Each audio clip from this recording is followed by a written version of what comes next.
let's say with your aggression, and hopefully you have some, is that it gets socialized. And so you learn how to play games, but you don't drop your drive to win. You integrate that in the games. And so you try to win, you try to play hard, but if you're defeated or you hit something negative, you don't respond negatively, and you can keep that all bounded within being a good player, a fair player. And that means what's happened is you've learned how to play a game or a set of games that also includes the darker parts of you, and they actually become part of your force of character.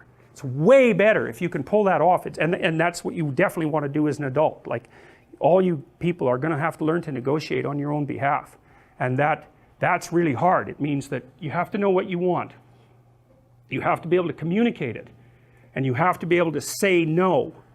And to say no, you have to be built on a solid foundation. You have to have options.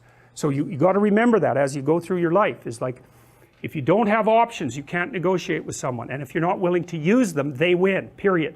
Because if you're asking your boss for more money, say, the answer is no. Because he doesn't have any spare money lying around that he can just give to you. And lots of other people are asking. So some of that's zero-sum stuff, you know, not all of it, because often you cooperate with people and the whole pot can grow. But some of it's zero-sum.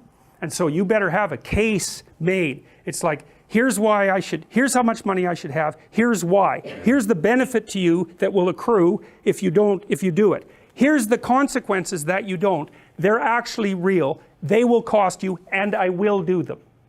It's like, then you can negotiate. And you don't do that rudely. But those arguments, you better have them in order. Like, so for example, if you're going to negotiate for a raise or a status shift, you better have your resume at hand, all polished up, and know where else you're going to look for a job, and you better be able to get one. Because otherwise you're weak, and you will not win the negotiation. And if you're too agreeable, so you're conflict avoidant, you will make less money across time. That's already been well established. And that's because you don't have teeth, not enough. And so in the little micro contests that you're going to have every day, you're going to incrementally lose to people who are more aggressive, who have bigger teeth. And that's what happens. So don't let that happen. You place yourself so you can negotiate, because otherwise you're just a facade. And in a real battle, a facade is just torn down right away. So